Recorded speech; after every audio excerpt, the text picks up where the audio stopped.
Assalamualaikum warahmatullahi wabarakatuh. Hai, halo Sobat Saintis, gimana nih kabar kalian semua? Semoga kalian semua dalam keadaan sehat walafiat ya. Sebelumnya aku izin memperkenalkan diri. Perkenalkan, nama aku Kansa Amalia Rahma. Aku adalah salah satu staf dari bidang penalaran BEM FMIPA UNY tahun 2024. Aku ucapkan selamat datang kepada kalian di program Sains Talk pada kali ini. Harapannya program ini dapat membuat wawasan kita dan pengetahuan kita bertambah ya. Oke, jadi pada kesempatan kali ini kita akan membahas mengenai baterai nuklir. Eits, tapi tunggu dulu, tentunya di sini aku nggak sendiri nih. Saya ditemani dengan salah satu pembicara hebat. Beliau juga merupakan salah satu dosen fisika di Fakultas Matematika dan Ilmu Pengetahuan Alam Universitas Negeri Yogyakarta. Beliau adalah Bapak Dr. Yosi Aprianisari, MSI. Selamat sore Bapak. Sore juga. Oke Pak, sebelumnya kita mau kabar-kabar dulu nih. Gimana kabar Bapak pada hari ini? Alhamdulillah baik. Kalau boleh tahu nih Pak, kesibukan Bapak akhir-akhir ini gimana nih Pak? Kalau 1 minggu terakhir ini masih salam-salaman ya. Iya, lebaran ya Pak. Kemudian menyiapkan untuk bahan ajar besok. Oke. Sebelumnya saya ingin mengucapkan terima kasih karena di tengah kesibukan Bapak ini telah meluangkan waktunya nih Pak untuk program Sains Talk ini. Oke Pak, langsung aja mungkin kita ke fokus topik kita pada hari ini Pak, mengenai baterai nuklir. Oke, jadi kemarin kami juga sudah membuat Q&A di Instagram BEM FMIPA UNY sebagai wadah untuk Sobat Saintis bertanya nih mengenai baterai nuklir. Jadi untuk pertanyaan yang pertama nih Pak, sebenarnya baterai nuklir itu apa sih Pak? Oke, makasih ya Mbak Sansa. Iya. Jadi kalau kita bicara masalah baterai nuklir, jadi kita harus bedakan, kita definisikan dulu. Baterai dan baterai itu sesuatu yang berbeda. Ya. Kalau baterai itu kan sesuatu untuk menyimpan energi, bisa diisi ulangkan atau mungkin tidak bisa diisi ulangkan. Ya kan? Itu artinya ya, dan kapasitasnya kecil, hanya berapa lah gitu. Nah, kalau baterai nuklir itu bukan baterai yang seperti diisi ulangkan, tidak. Jadi seperti reaktor mini, reaktor nuklir.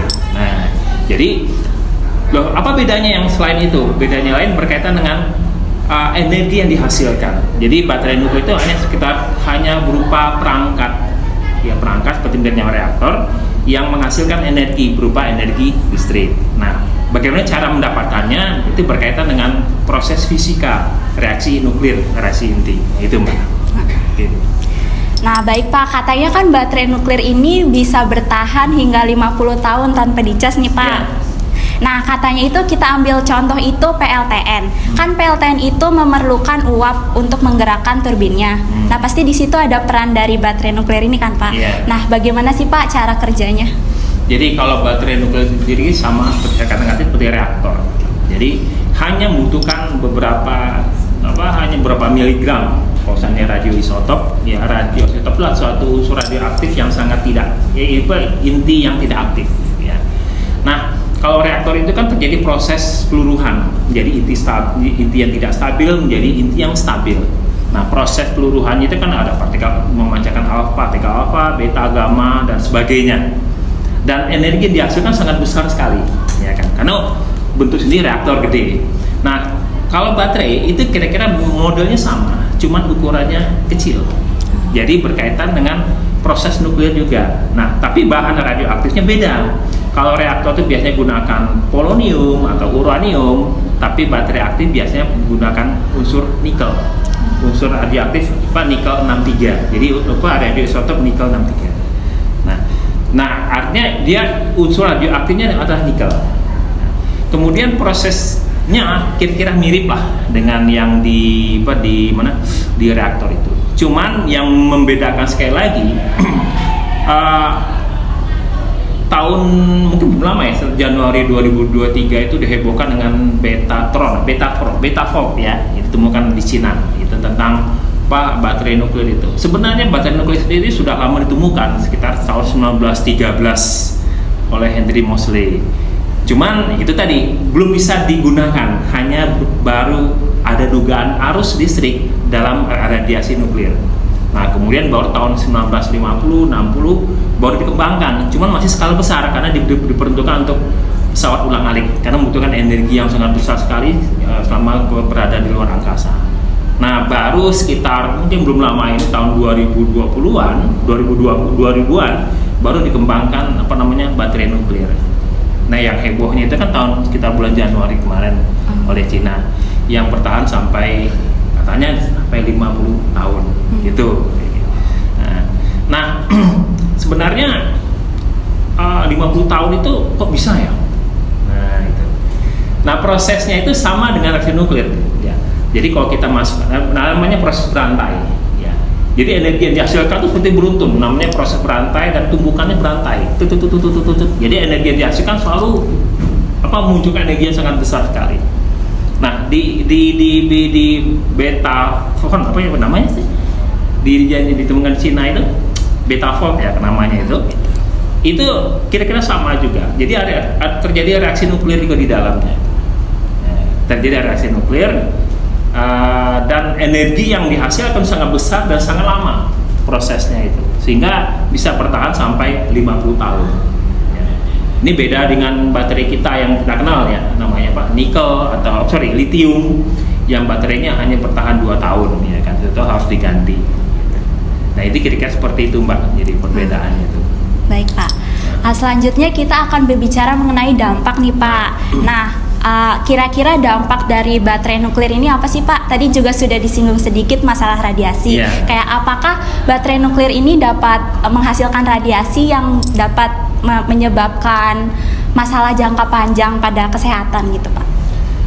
Dari namanya radiasi itu kan selalu kita konotasikan radiasi nuklir ya, berbahaya dan sebagainya. Jangan radiasi, semua teknologi itu pasti berefek pada ada plus dan ada minusnya. Ya, ada plus dan ada minusnya. Nah, kalau bicara masalah radiasi nuklir yang terjadi dalam baterai itu tetap ada, ya, tetap ada. Ya. Salah satunya itu yang dibutuhkan itu namanya shielding atau pelindung. Nah, mengapa ada pelindung? Karena terjadi reaksi inti di dalamnya. Ada peluruhan partikel alfa, beta, gamma. Kalau seandainya Anda belajar tentang fisika SMA, partikel alfa itu kan tidak bisa tembus kertas, Partikel beta, peluruhan menghasilkan partikel beta, baik beta positif maupun negatif, bisa tembus kertas, tapi tidak bisa tembus tembok. Nah, yang berbahaya itu partikel foton atau gamma, karena bisa tembus tembok. Nah, artinya kalau seandainya reaksi itu tidak bisa dicegah, ya. Berarti ya mungkin kita sebagai pengguna, sebagai user pasti kena radiasi terus menerus sampai 50 tahun kalau seandainya kita gunakan sampai 50 tahun. Nah, yang menjadi masalah bagaimana proteksi radiasinya itu. Jadi kita bisa melindungi radiasinya itu, yaitu masalah shieldingnya. Jadi yang dikembangkan itulah bagaimana melindungi radiasi itu yang terkait dengan shieldingnya. Nah, yang sekali lagi kalau dikatakan sebagai efek negatif itu pasti ada. Ya. Nah, pasti ada. Nah, maka di reaktor apapun, baik untuk skala besar, gitu, untuk reaktor atau reaktor kecil, yang selalu sangat diperhatikan itulah shieldingnya, pelindungnya. Selain adalah moderatornya untuk pendinginnya. Kenapa tiap reaksi inti akan menghasilkan energi, dan energi mereka akan panas, dan panas adalah energi. Nah, yang melindungi itulah moderatornya selain shieldingnya itu pelindung. Nah, bagaimana langkah selanjutnya? Yaitu tadi, jadi paralel. Penemuan itu paralel, kita menghasilkan juga untuk bagian cara mencegahnya. Nah, yang kita kembangkan sekarang inilah banyak dikembangkan bagaimana mencegah radiasi sehingga tidak langsung mengena tubuh kita. Ya, karena efek radiasi kan jangka panjang, bukan hanya seperti kecelakaan langsung luka dan sebagainya, enggak. Radiasi itu jangka panjang dan efeknya itu tidak terasa. Ya, nah, itu yang perlu diwaspadai terkait dengan radiasi nuklir tadi, Pak. Baik Pak, lalu selanjutnya bagaimana sih Pak kondisi pengembangan baterai nuklir di era sekarang ini? Kalau perkembangan sekarang masih tetap dilaksanakan ya. Jadi kalau kita bicara kembali ke masa beberapa bulan terakhir di Cina dihebohkan bulan Januari kemarin saya lupa namanya itu. Tapi sebenarnya di Indonesia sudah dikembangkan, di UGM itu sudah dikembangkan, cuman masih skala kecil. Ya, hanya sekitar skala sangat kecil kali. Tapi kalau di Cina artinya jauh sebelum COVID ya, jauh sebelum tahun 2017 sudah dikembangkan tentang baterai nuklir tersebut. dan itu sangat prospek. Artinya itu kan sesuatu yang boleh katakan apa namanya, istilah sekarang ini hemat energi, kemudian apa namanya, efek apa namanya yang terkait dengan ramah lingkungan dan sebagainya. Itu sangat menjanjikan itu sebenarnya, itu tadi sangat menjanjikan. Jadi pengembangannya masih tetap dilaksanakan sampai sekarang, dan mungkin termasuk kita juga ya, tapi kita belum punya divisi yang seperti itu ya. Oke, baik Pak. Pertanyaan selanjutnya adalah mengenai transisi energi dari baterai nuklir nih Pak. Nah, apakah baterai nuklir ini dapat diubah menjadi energi yang terbarukan? Iya, bisa diubah. Jadi sekarang kan kita mengembangkan mobil listrik, ya kan? Itu kan proses elektrokimia, kan? Nah, mengapa dikembangkan energi listrik? Karena ramah lingkungan, tidak ada limbahnya, tidak ada gas buangnya, sebagainya. Orang katakan ramah lingkungan. Dan itu juga termasuk dengan baterai tadi, itu ramah lingkungan. Ramah lingkungan karena tidak akan menghasilkan emisi gas buang dan sebagainya, yang juga termasuk ramah lingkungan. Nah, cuman masalahnya adalah teknologi. Biasanya teknologi yang digunakan untuk teknologi itu awalnya gede, besar sekali, tapi lama-lama akan menyusut. Kenapa? Sudah established. Karena jangka pemakaian itu sangat panjang. Beda halnya dengan baterai sekarang yang bertahannya 22 tahun sebagainya, itu selalu memproduksi dan limbahnya itu banyak. Ya. Sekarang kendaraan listrik katakanlah baterai HP lah, misalkan baterai HP yang bisa dilepaskan, sudah nggak pakai lagi, udah ngedrop, ya kan? Terus dikemanakan baterainya? Dibuang. Berarti penggunaannya hanya terbatas, hanya sampai mungkin 2 tahun. Nah, sekarang kan HP kan sudah on board ya, HP sekarang. Terus kalau HP-nya ngedrop, apa yang dilakukan? Ganti HP, ya kan? Nah, terus baterai yang baterai lama diapain? Dibuang. Nah, jadi listrik yang selama ini kita gunakan itu kan sebenarnya pemakaiannya pendek, jangka waktunya pendek. Ya. Jadi energi yang dihasilkan dari baterai itu pemakaian jangka panjang, sehingga ya insya Allah dalam waktu panjang bisa dikembangkan limbahnya itu bisa diminimalisir karena pemakaiannya sangat panjang sampai 50 tahun, 40 sampai 50 tahun tadi. Itu Mbak. Oke Pak, sekarang kita berbicara mengenai efektivitas nih Pak. Nah, bagaimana sih Pak efektivitas dari penggunaan baterai nuklir ini? Sebenarnya efektivitasnya itu kita sekarang kan belum diproduksi secara massal, ya, belum diproduksi secara massal. Hanya berapa masih dalam skala lab, ya. Menurut informasi yang saya dapatkan, informasi yang dikembangkan di Cina itu baru diproduksi secara massal tahun 2025. Itu pun dengan cakupan terbatas, ya kan? Nah, berarti tidak menutup kemungkinan ya perkembangan lebih lanjut, efektivitasnya sangat besar sekali, ya. Untuk skala lab biasanya efektivitasnya hanya kita 1-6%, tapi tidak menutup kemungkinan pada kemajuan penelitian sebagainya efektivitas lebih dari 10%. Jadi artinya memang sangat memungkinkan. Nah, makanya riset sekarang ini banyak fokusan pada penggunaan baterai nuklir itu tadi, dan jurnal penelitian berkaitan dengan baterai ini sudah banyak sebenarnya. Cuman yang hebohnya itu tadi baru-baru ini. Jadi efektivitasnya sangat menjanjikan sebenarnya itu. Oke Pak, tadi kan udah disinggung nih ya Pak perbandingan dari baterai nuklir dengan energi yang lain. Mungkin bisa dijelaskan Pak lebih rinci lagi mengenai perbandingan baterai nuklir dengan energi lain. Oke, gini. Jadi gini, energi lain itu energi mana dulu? Ini bisa dibandingkan. Contohnya baterai yang sekarang gitu Pak. Sekarang.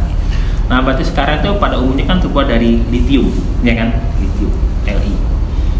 Dan pemakaian itu kan mungkin paling lama 2 tahun, ya kan, 2 tahun. Artinya masa baktinya, masa pengabdiannya hanya 2 tahun.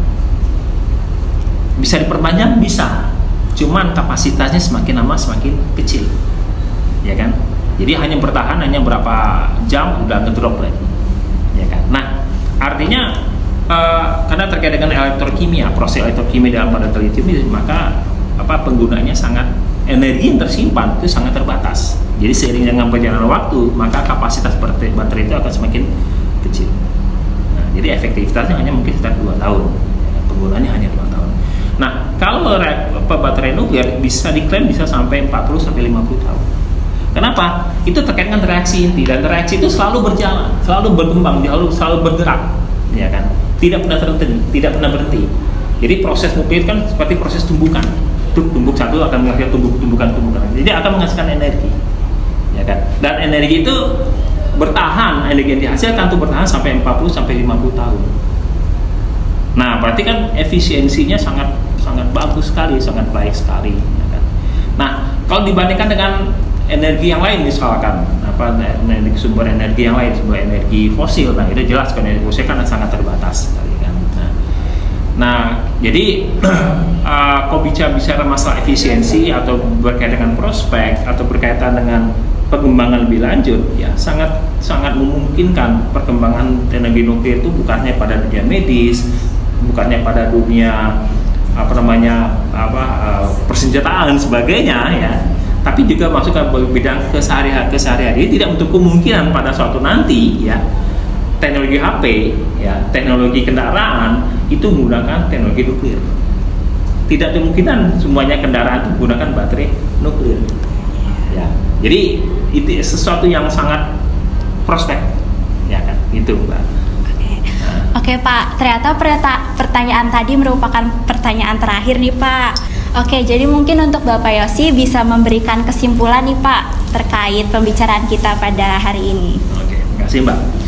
Jadi saya ingat suatu pernyataan Einstein. Jadi teknologi sekarang itulah sains kemarin. Sains sekarang adalah teknologi masa depan, ya kan? Yang ditemukan oleh Henry Moseley tahun 1913 itu kan hanya berupa cikal bakal, hanya sains berupa dugaan. 100 tahun kemudian, sekarang ini kita telah menikmatinya berupa baterai nuklir, ya kan? Artinya sains itu selalu berkembang dan kemudian akan menjadi teknologi. Nah, sekarang sains juga berkembang untuk teknologi masa depan. Artinya di sini kita jangan hanya sebagai user, tapi bagaimana kita bisa menciptakan sesuatu, ya kan? Memang membutuhkan waktu, membutuhkan dana dan sebagainya, tapi kontribusi kita sekecil apapun pasti akan dihargai, ya. Nah, artinya prospek ke depan, apapun background kita ataupun apapun yang akan kita lakukan nanti, saya yakin semuanya akan bermanfaat untuk masa depan. Itu yang pertama. Terus yang kedua, berkaitan dengan baterai nuklir tadi. Kalau kita bicara masa baterai nuklir, semua orang berkonotasi, berkesimpulan, oh ini untuk anak fisika, ini untuk anak teknik. Enggak. Semuanya, namanya pengetahuan sekarang ini, semuanya antar bidang lingkup. Contoh bidang kimia. Karena akan muncul reaksi kimia yang terjadi di situ. Bagaimana dengan biologi? Apakah ada hubungannya? Ada, karena berkaitan dengan manusia sebagai usernya, penggunanya. Bagaimana radiasi yang dihasilkan. Jadi kita harus aspek sosiologisnya, aspek biologisnya, dan aspek ekonomisnya. Jadi artinya namanya pengetahuan sekarang ya tidak terpaku, tidak terkotak-kotak. Kajian ilmu itulah kajian yang lebih umum sekarang. Jadi kajian apapun, ya, artinya teknologi nuklir sekarang walaupun namanya nuklir, semuanya bisa masuk ke sana, termasuk biologi, matematika, termasuk juga ekonomi dan sosiologi dan sebagainya. Artinya kita perlu berkontribusi secara aktif terhadap pengembangan teknologi. Artinya kalau kita dari mahasiswa MIPA, maka kita harus memiliki kontribusi sekecil apapun, kita memiliki kontribusi terhadap perkembangan teknologi sekarang ini. Baik untuk bagian yang murni, biologi murni, fisika murni, kimia murni, ataupun dalam aspek pendidikan, ya. Karena kontribusi itulah yang akan dinikmati oleh anak cucu kita nanti. Oke. Itu aja, terima kasih. Gimana nih Sobat Saintis, rasa penasarannya sudah terbayarkan kan? Terima kasih kepada Bapak Yosi terkait pengetahuan baru yang telah diberikan kepada kita hari ini. Harapannya pengetahuan tadi dapat bermanfaat serta menambah wawasan kita semua. Diharapkan kita semua bisa lebih berkontribusi aktif lagi nih dalam penelitian di bidang nuklir ini. Bukan hanya yang dari fisika aja nih, yang dari biologi, matematika, dan sebagainya juga bisa ikut berkontribusi aktif demi kemajuan sains ini. Saya Kansa Amalia Rahma sebagai moderator pamit undur diri. Untuk kurang lebihnya mohon maaf. Wassalamualaikum warahmatullahi wabarakatuh. Waalaikumsalam.